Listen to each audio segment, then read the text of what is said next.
Hello friends, आज हम आप सबके लिए लाए हैं मोदू नॉवल एक्सप्लेनेशन का पार्ट 55। लोरेंजो बहुत देर तक देखता रहा। तुम श्योर हो? फेदू मुड़कर देखता है। उससे नजरें मिलते ही लुओवेंजो जैसे उसके वश में आ गया। कार से उतरकर वो सावधानी से उसकी पीठ पर चढ़ता है। उसे समझ आ रहा था कि उसने बेवकूफ़ी कर दी है। फेदू लड़खड़ाते हुए उसे उठा लेता है। मेरे पॉकेट में चाबी है, कार को लॉक कर दीजिए। फेदू की सूखी हड्डी बॉडी लुओवेंजो के बॉडी में चुभ रही थी। लुओवेंजो को उसके पीठ पर चढ़कर डर तो लग रहा था, पर वो उसे छेड़ने का मौका नहीं छोड़ना चाहता था। मैं घर पर नहीं था तो तुम ठीक से नहीं खा रहे थे ना। कल से तुम मेरे साथ एक्सरसाइज करना। ठीक है, हम सुबह 6 बजे एक्सरसाइज करेंगे। पिछली बार तारण के घर पर तो तुम एक कॉफ़ी मशीन उठा नहीं पा रहे थे। आज इतने अच्छे कैसे बन गए? तुमने कोई गलत काम तो नहीं किया ना? लोरेंजो चुप हो गया। मैंने आपके परमिशन के बिना आपसे प्यार किया। सॉरी। लोरेंजो ने अचानक सीढ़ी का हैंडल पकड़ लिया और खुद को फ्री करके फेदू को खींचते हुए घर के अंदर ले गया। अंदर जाते ही उसने उसे डोर पर पिन कर दिया। ये सब करते हुए गलती से उसका पैर लुओ ईगो की पूंछ पर पड़ गया। लुओ ईगो चीख कर कूद पड़ा तो कोट रैक पर धक्का लगा। वो कोट रैक उन दोनों लव बर्ड्स के बीच जाकर गिरा और गिरते टाइम उस कोट रैक ने दीवार पर लगे लैंप को लैंप शेड के साथ गिरा दिया। आज तो मैं इसका स्ट्यू बनाकर छोड़ूंगा। लुओवेंजो की बात सुनते ही लुओइगो और गुस्सा हो गया। उसने इतने स्पीड से पंजा मारा कि लुओवेंजो की जैकेट का स्लीव फट गया। फिर वो गुस्से से कैट ट्री पर जाकर बैठ गया। लोईगो, आज जान बाजी रखकर लड़ना है। फिर वो जोर से हंस उठा। उसकी तरफ देखते हुए लुओवेंजो ने अपने पैर के ऊपर गिरे कोट रैक को हटाया। उस शैतान की रेयर हंसी सुनकर उसका गुस्सा ठंडा हो गया था। तो तुम इस बात से खुश हो कि इस बिल्ली ने घर का सत्यानाश कर दिया? तुमने रास्ते में कुछ नहीं कहा और मैं जो भी बोल रहा था तुम वही मान रहे थे। मुझे लगा कि तुम कोई प्लॉट कर रहे हो। फेदू की हंसी रुक गई। मैं सोच रहा था कि अगर तुमने फिर से ये कहा कि हम दोनों की जोड़ी ठीक नहीं है, हमें ब्रेकअप कर लेना चाहिए, तो मैं तुम्हें इतना मारूंगा कि तुम अगले साल तक बेड से उठ नहीं पाओगे। लोवेंजो फेदू के बालों को उलझा देता है। क्या बात है? उस दिन इकोलॉजिकल पार्क में जो हुआ उसकी वजह से? मुझे लगा आप। मैं तुम्हें बुरा सोचूंगा? लोवेंजो फेदू को कॉलर पकड़कर खींचता है। तुम उस दिन सच में बहुत डरावने हो गए थे। मैंने सोचा कि ये अच्छी बात है कि मैं तुम पर नज़र रख रहा हूँ। एक आदमी अपनी ब्यूटी से दुनिया को बचा रहा है। मुझे नोबेल पीस प्राइज़ मिलना चाहिए। फेदू बिना पल के झपकाए उसे देखे जा रहा था। लोवेंजो झुककर कोट रैक को उठाता है। मैं मजाक कर रहा था। अगर मैं ना भी होता तब भी तुम्हें पता होता कि तुम्हें क्या करना चाहिए, है ना? अब ऐसे देख क्या रहे हो? तुम किसी काम में भी मदद नहीं करते हो, बस खड़े खड़े देखते रहते हो। मेरे सिवा कोई नहीं चाहेगा तुम्हें। ईयर एंडिंग की रात दोनों ने मिलकर सफाई की और फिर लुओवेंजो खाना बनाने चला गया। फेदू ने बेसमेंट से सामान लाकर एक आयरन वायर को बेंड करके लाइट बल्ब के लिए एक फ्रेम बना दिया। फिर एक पुराने बाईसाइकिल बास्केट को ट्रिम करके उस लाइट बल्ब के ऊपर टांग दिया। वो बास्केट उस कोट रैक के साथ ऐसे मैच हो गया जैसे कि वो दोनों एक ही सेट के हिस्से हैं। मीट के खुशबू से लुओइगियो भी गुस्सा भूलकर लुओवेंजो के पैरों के पास आ गया। सारे क्रिमिनल्स और उनके करतूतें भूलकर लुओवेंजो भी सुकून महसूस करने लगा। उसने फेदू को आवाज़ लगाई। हे फेसिर। क्या बात है ग्रैंडपा? लुओवेंजो इधर उधर देखकर लुओइगियो को अपने बाहों में उठा लेता है। तुम कब मेरे साथ अपने रिश्ते को ऑफिशियल करने वाले हो? फेदू ने कोई जवाब नहीं दिया। वो नीचे झुककर एक आयरन वायर का टुकड़ा उठाता है। फिर उसे काटकर मोड़कर एक 3 सर्कल वाला स्पाइरल रिंग बनाता है। फूंक मारकर उसे साफ करके वो उस रिंग को किस करता है और फिर पीछे मुड़कर अपने घुटनों पर बैठ जाता है। लुओवेंजो और उसके साथ उसका कैट दोनों एक साथ चौंक कर पीछे हो जाते हैं। फेदू बोलता है, ये साइज़ ज़रूर ठीक होगा। क्या आप ये पहनोगे? उस रात ग्रैंडपा लुओवेंजो ने जो किया उससे फेदू अगले साल से पहले बेड से उतर नहीं पाया। गरजते हुए लू गुओशेंग को इंटरोगेशन रूम में छोड़कर जियाओ हायांग बाहर निकल आया। उस क्रिमिनल की गालियाँ सुनकर उसे बहुत अच्छा फील हो रहा था। वो बाहर जाकर एक बस पकड़ता है और एक रिमोट ग्रेवयार्ड पर पहुंचता है। ग्रेवयार्ड बंद हो चुका था, इसलिए वो दीवार कूदकर उसके अंदर गया और एक सिंपल स्टोन टैबलेट के सामने जाकर पहुंचा। बाहर से आते हुए लाइट से उसे गुजाओ की फ़ोटोग्राफ दिख रही थी। वो एक्चुअल में जितने अच्छे दिखते थे उनकी फ़ोटो उतनी अच्छी नहीं आती थी। जियाओ हायांग रोने लगा। बचपन में भी वो ऐसा ही करता था। जब उसे कोई बुली करता था उस टाइम वो बिल्कुल भी नहीं रोता था, पर जैसे ही इस इंसान को देखता था वो उनके बाहों में जाकर रो पड़ता था। थोड़ी देर बाद उसने रियलाइज़ किया कि कोई उनके ग्रेवस्टोन को क्लीनिंग सॉल्यूशन से साफ़ करके गया है। उसने फ्लैशलाइट जलाकर देखा कि वो जगह बिल्कुल चमक रहा है और वहाँ पर फ्रेश फ्लावर्स भी है। कौन आया था यहाँ पर? गुजाओ की मौत में कोई ऑनर नहीं था। उनकी बूढ़ी माँ ने एक सस्ता प्लॉट खरीदकर अकेले ही अपने बेटों को दफनाया था। उन्होंने किसी को आने नहीं दिया, पर जियाओ हायंग ने उनका पीछा नहीं छोड़ा था। जब गुजाओ को दफनाया गया था उस टाइम सिर्फ उनकी माँ और यंग जियाओ हायंग ही वहाँ पर प्रेजेंट था। आज तो उनकी डेथ एनिवर्सरी भी नहीं है और सोलर न्यू ईयर पर ग्रेवयार्ड साफ करने का कोई कस्टम नहीं है। क्या किसी को ये बात पता चल गई है कि गुजाओ का केस रीओपन हो रहा है? पर यह बात किसी बाहर वाले को कैसे पता चली? कौन है ये मिस्टीरियस इंसान? लुओ वेंजो के घर में टीवी में वो एक लाइन का ही न्यूज़ चल रहा था। जियाओ हायंग बहुत परेशान होकर लुओ वेंजो के घर में बैठा था। उसने ध्यान ही नहीं दिया कि लुओ वेंजो उसके कप से पानी पीने आ गया। एड ब्रेक शुरू होने पर उसने कहा, अंकल गू का कोई रिश्तेदार नहीं था, तो ग्रेव की सफाई किसने की? लुई गुओ को भगाकर लुओ जियाओ हायांग का कप धोने ले जाता है। वो गुजाओ के रिश्तेदार, कलीग्स और दोस्तों के बारे में पूछता है, पर जियाओ हायांग को इतना ही याद है कि कोई भी आ रहा था तो गुजाओ की माँ उन्हें गेट से ही विदा कर दे रही थी। उसने बताया कि वो ग्रेवयार्ड बहुत वेल मेंटेन है, पर आज सुबह जब वो पता करने गया था तब उसे पता चला कि गुजाओ के ग्रेव में कोई विजिटर नहीं था। जो आया था हो सकता है वो भी उसके जैसा दीवार लांघ कर आया था। लुओ फ्राउन करता है। ऐसे छुप छुप कर आने का क्या मतलब है? मुझे लगता है जैसे ज्याओ हायंग पानी पीता है, जैसे कि कोई हमें लूर कर रहा है ताकि हम उस पुराने केस को दोबारा इन्वेस्टिगेट करें। मुझे लगता है जैसे कि कोई ये सब गुजाओ को इंसाफ दिलाने के लिए कर रहा है। फेदू अचानक आकर बोलता है। फेदू का चेहरा पेल था, पर उसके होंठ लाल थे। बैठते टाइम उसने हल्के से फ्रॉन किया। आधे खुले आंखों से वो एक सॉफ्ट कुशन के ऊपर बैठ गया। वही वो इंसान की मेंटल स्टेट को इन्वेस्टिगेट करने के बाद वो इंसान उसके करीब गया। उसको उस गार्बेज स्कूल यूफेन का लॉर्ड बनने में भी मदद की, लोरेंजो ने कहा। वो तो वो खुद भी कर लेता। फेदू टेबल पर रखी बियर की तरफ हाथ बढ़ाता है। लुओवेंजो ने उसके हाथ पर मारा तो उसने ओह करके हाथ हटा लिया और जैसे कुछ हुआ ही नहीं ऐसा प्रिटेंड करते हुए उसने केस की एनालिसिस करनी शुरू कर दी। वोइवंचन हर काम में अपने डैड को फॉलो करता है। उसे शायद अपने डैड के सारे काम पता है। गोआस्क सेटअप ने उसे गाइड तो किया, पर काम पूरा उसी का था। पर ज़ियाओ हायांग हेजिटेट करता है। पर वो श्योर कैसे था कि उसकी लीड फॉलो करके वेई वेनचुआन किसी को मरवा देगा? दूसरे लोगों के लिए एसेसिनेशन एक सीरियस क्राइम है, पर वोइवंचन के लिए वो एक ऐसा काम है जो सिर्फ एडल्ट लोग करते हैं। स्कूल में वो सिस्टम चालू कराकर उसका कॉन्फिडेंस बढ़ गया था। वो उसके बाद और बड़ा कुछ करना चाहता था, फेदू ने कहा। लुओवेंजो उसकी बात को अच्छे से सोचता है। जो बच्चा बचपन से अपने पेरेंट्स को जो करते हुए देखता है वो वही सीखता है। वेई वेनचुआन भी वही कर रहा था।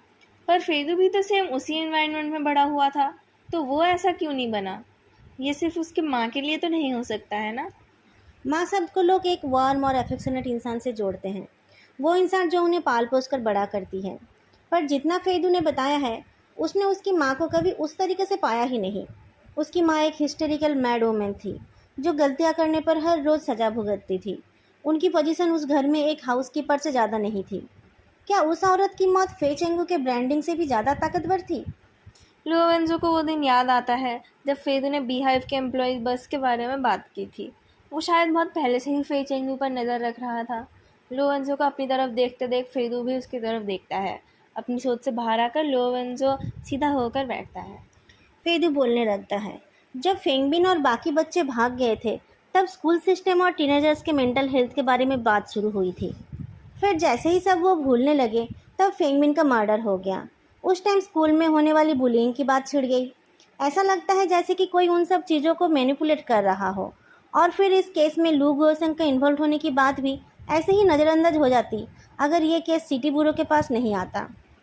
फेंगबिन के मर्डर के पिछले दिन ही तो वो केस हमारे पास आया था। इसका मतलब शायद ये कोइंसिडेंस नहीं था, लुओवेंजो ने कहा। जब हमने एनिमी को अलर्ट कर दिया, फेदू ने श्रग किया।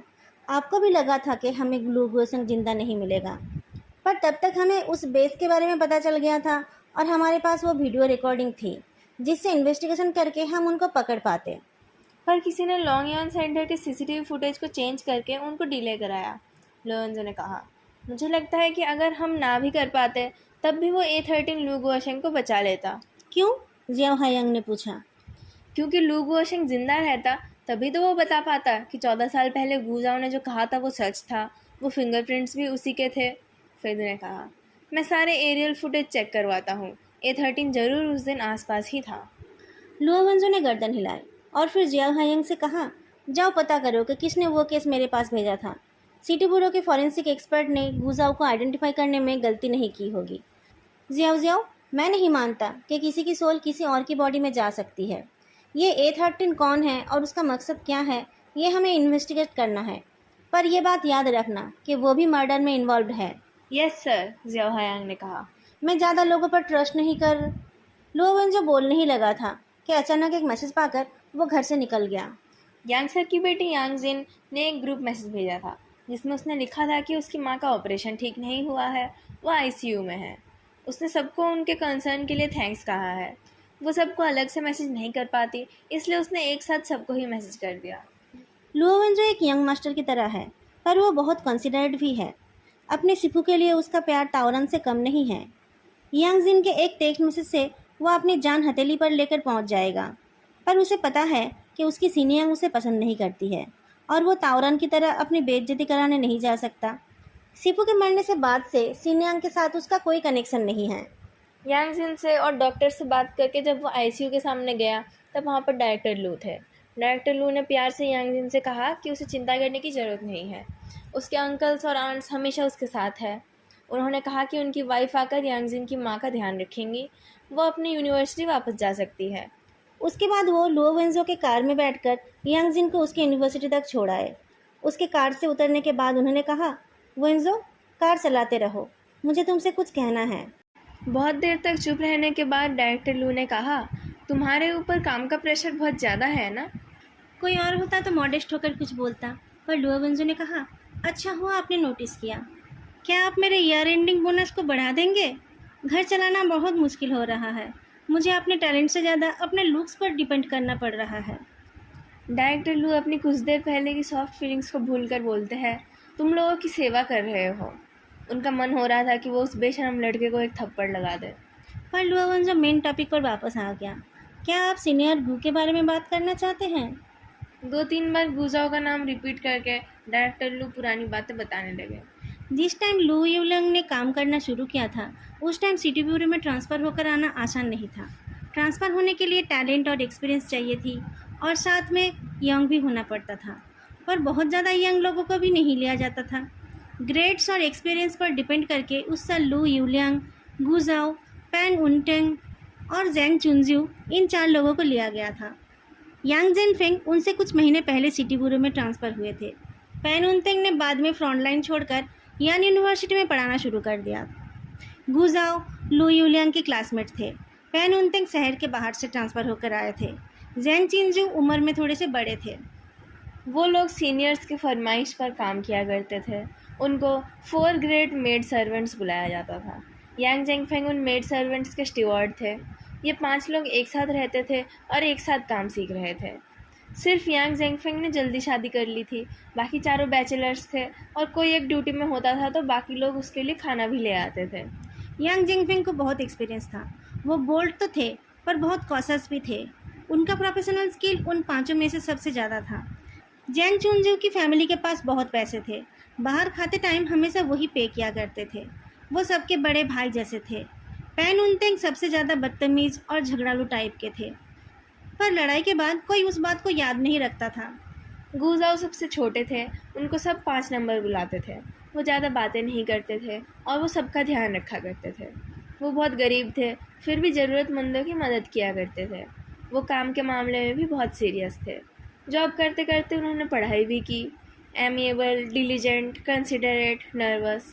लू यूलियांग के डिस्क्रिप्शन से उस बाईसाइकिल नाइट की तस्वीर उभर कर आने लगी। जब कुछ सीनियर्स ने फ्रंटलाइन जब छोड़ दिया तब नंबर 5 डिप्टी कैप्टन बन गया। उनके सारे साथी उनके लिए खुश थे। डिप्टी बनने के बाद द 327 केस उनका पहला मेजर केस था। केस बहुत अच्छे से सॉल्व हो गया, बस लू गुओ सिंह पकड़ा नहीं गया था। लोग रात को उस रोड से जाने से डरने लगे। गवर्नमेंट ने उस वांटेड क्रिमिनल को पकड़ने के लिए 1 लाख का इनाम डिक्लेयर किया। उस टाइम जो इन्फॉर्मर्स अपनी जान बाजी रखकर ड्रग ट्रैफिकर्स को जाल में फंसाते थे, उनको 4-5 हज़ार मिलते थे। इतनी बड़ी रकम सुनकर सब बौखला गए। वो लोग उसे ढूंढते रहे, पर वो कहीं नहीं मिला। इतना सुनने के बाद लू वेंजो ने कहा, 1 साल बाद लू गुओशेंग ने अपना फिंगरप्रिंट छोड़ा। आप इस बारे में डिटेल में बात कर सकते हैं? वो फिंगरप्रिंट जूनियर ऑफिसर्स को मिला था। इस बात का पता चलते ही हमने बार का सीसीटीवी मंगवाया। हमने पूछताछ भी की, पर उस बार की मैनेजमेंट सही नहीं थी। हमें कुछ मिला ही नहीं। उस टाइम लाओ यांग की बेटी बीमार थी और वो छुट्टी पर थे। हमने बहुत दिनों तक देखा और कुछ एक्सट्रेसी बेचने वालों को पकड़ा, पर लू गोशंग का कोई अता पता नहीं मिला। शायद वो भाग गया था। ये ज़रूरी नहीं है, लोरेंजो ने कहा। उसे भागना होता तो वो पहले ही भाग जाता। कुछ तो था जिसकी वजह से वो यान सिटी में ही रह गया था। वो बार में जाकर ड्रिंक कर रहा था, इसका मतलब उसके पास कोई फिक्स्ड इनकम थी। आप लोग उस ट्रांसपोर्ट कंपनी में नहीं गए थे? गुजाओ ने भी ऐसा ही कहा था। अगर वो जिंदा होता तो तुम दोनों की लू यूलांग के होठों के कोने में हंसी दिखाई दी। हम गए थे, पर बॉस की वाइफ के साथ उसके अफेयर के बारे में किसी को पता नहीं था। उसका भाई भी ये नहीं जानता था। वो ड्राइवर भी भाग गया था। 327 केस में लू गोसंग इन्वॉल्व है जानकर शायद वो बहुत डर गया था। बुरों वालों ने सारे ट्रिक्स अपना लिए थे, पर लू गोशन जैसे हवा में मिल गया था। सब दूसरे काम में बिजी हो गए, पर गुजाओ खुद अपनी जेब से पैसे देकर इन्फॉर्मेशन कलेक्ट कर रहा था। लू यूलियांग पहली बार अपने फादर इन लॉ से मिलने गए थे।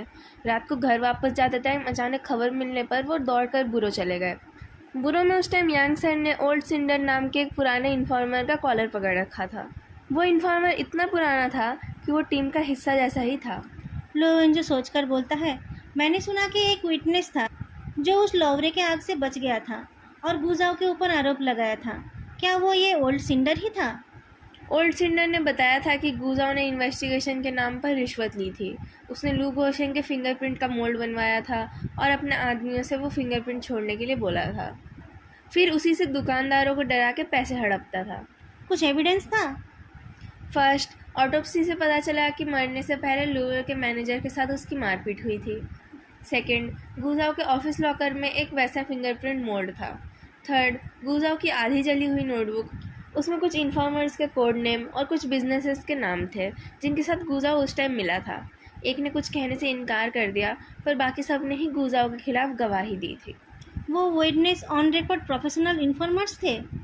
उन सब के साथ गुजाओ का अच्छा रिश्ता था। हमें उनके स्टेटमेंट को सीरियसली लेना ही पड़ा।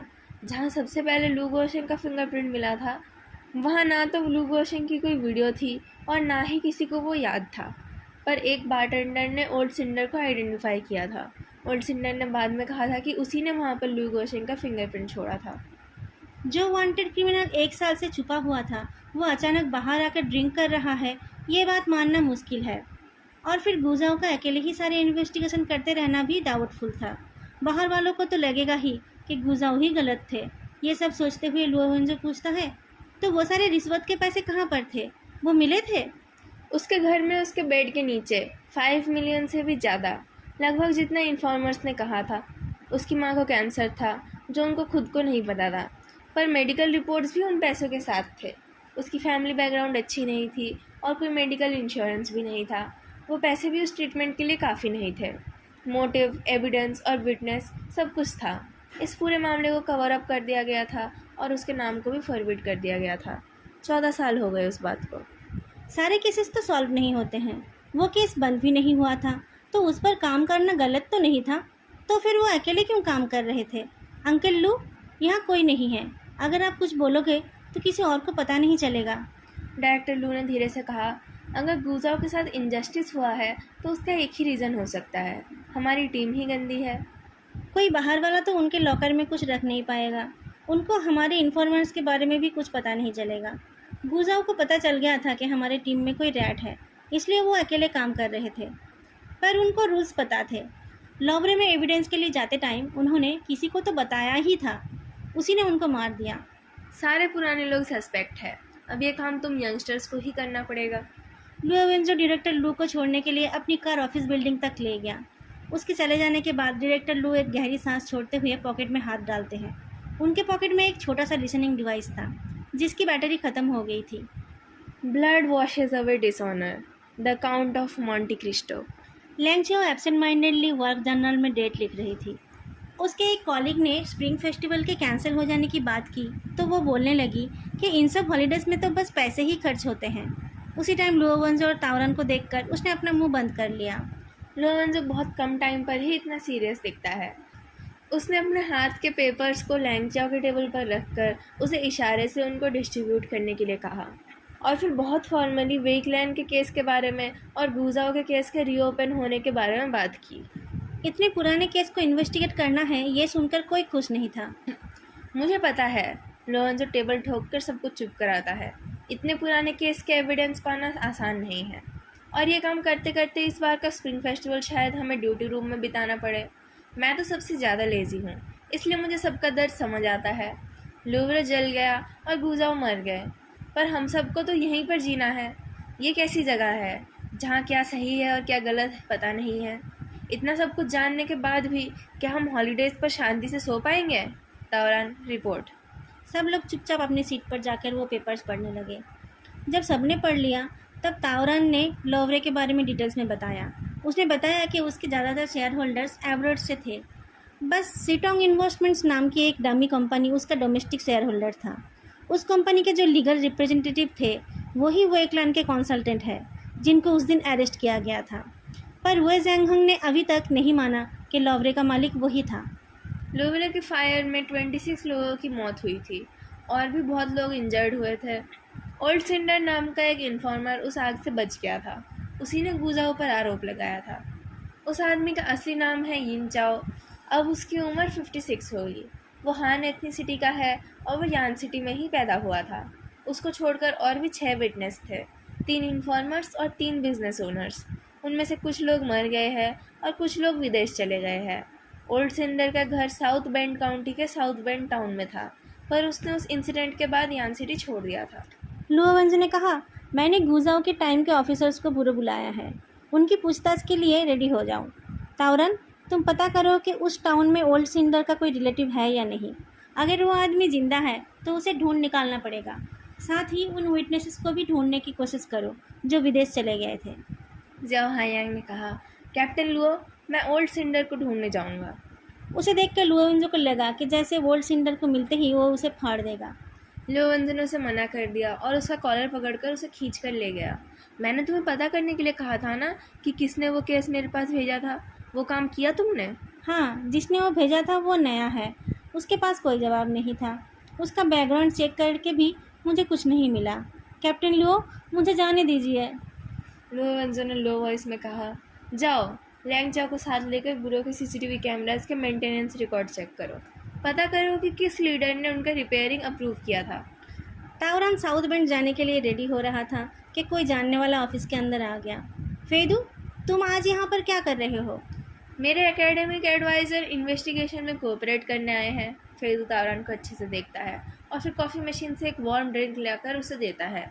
तावरान भैया, कुछ दिन पहले ही तो मैं आपसे मिला था। इतने कम टाइम में आपका ऐसा हाल क्यों है? ऐसे नहीं चलेगा। तावरान के कुछ बोलने से पहले ही कैप्टन के ऑफिस से खांसने की आवाज़ सुनाई दी। फेदू का तावरान के लिए फिक्र करना किसी को अच्छा नहीं लग रहा था। तावरान को चैंगनिंग ने कहा था कि वो दोनों एक साथ अपने होम टाउन जा सकते हैं, पर उसने पोलाइटली मना कर दिया था। वो सिर्फ फिजिकली नहीं, मेंटली भी थका हुआ था। उसने हाथ हिलाकर कहा, मैं ठीक हूँ, मेरे सामने दिखावा करने की ज़रूरत नहीं है।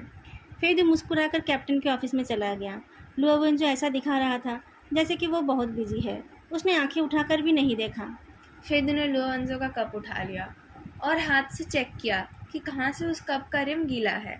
फिर उसने उसी जगह से थोड़ी चाय पीकर कहा, ये तो बहुत देर से पड़ी है। इस शैतान को बांध कर रखने के लिए उसे जादुई ताकत की ज़रूरत है। लुओवेंजो सीरियस फेस बनाकर पूछता है, क्या बात है? फेदू बाहर की तरफ चेक करते हुए बोलता है, मुझे उस आदमी के बारे में कुछ पता चला है। फिर एक फोल्डर निकालता है जिसमें कुछ एरियल फोटोग्राफ्स हैं। आप लू गोशेंग से पूछ सकते हैं कि वही A13 है या नहीं। उन फोटोग्राफ्स में एक मिडिल एज्ड आदमी दिख रहा था। वो एवरेज हाइट का था। उसके बालों में क्रू कट था और उसके आंखें लंबे और पतले थे। मैंने वहाँ के लोगों से पूछा तो उन लोगों ने कहा कि उस गांव में किसी का घर रिपेयर हो रहा है। इस आदमी का कहना था कि वो बिल्डिंग मटेरियल का नया डिलीवरी पर्सन है। वो एक ट्रक में रूफ टाइल्स लाया था और गैस स्टेशन के पास कुछ लोगों के साथ महजोंग खेल रहा था। शीप डॉग के घर का CCTV हैक हुआ है और उसके घर की खिड़की में एक लिसनिंग डिवाइस लगा हुआ है। अगर हम लेट होते तो वो लोग उस शीप डॉग को मार देते। पर उसके बाद भी लू गोशेंग के मारे जाने का खतरा बना रहता।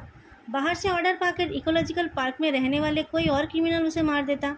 मुझे लगता है अंदर भी उनका कोई आदमी है। मैं वानाई को पूछता हूँ। लुओवेंजो निकल कर जा रहा था। पर कुछ सोचकर वो रुक गया। तुम यहीं पर मेरा इंतज़ार करो, अब से अकेले में कोई भी काम मत करना। तुम कुछ भी करो, कहीं भी जाओ, पहले मुझे बताना। फेदू कुछ सोचकर उसके कान की तरफ मुंह ले जाता है तो लुओवंजो सोचता है कि वो कुछ सीक्रेट इन्फॉर्मेशन देने वाला है, पर फेदू ने धोखे से उसके गाल पर किस कर दिया। लुओवन से निकल गया। उसका चेहरा देखकर पता चल रहा था कि वो इस बात को ऐसे ही जाने नहीं देगा। फेदू तब भी मुस्कुरा रहा था जब उसका फ़ोन वाइब्रेट करने लगा। किसने मैसेज भेजा है? आपने कहा था कि अगर मैं किसी को सज़ा दिलाना चाहूँ तो इस नंबर पर कॉल कर सकती हूँ। दोस्तों, आज का पार्ट मैं यही ख़त्म कर रही हूँ। आप लोगों को आज का पार्ट कैसा लगा बताना मत भूलना, और वीडियो को लाइक करना भी मत भूलना। आप लोगों ने अगर अभी तक चैनल को सब्सक्राइब नहीं किया है तो चैनल को सब्सक्राइब भी कर लेना। फिर मिलेंगे नेक्स्ट पार्ट में, तब तक के लिए बाय।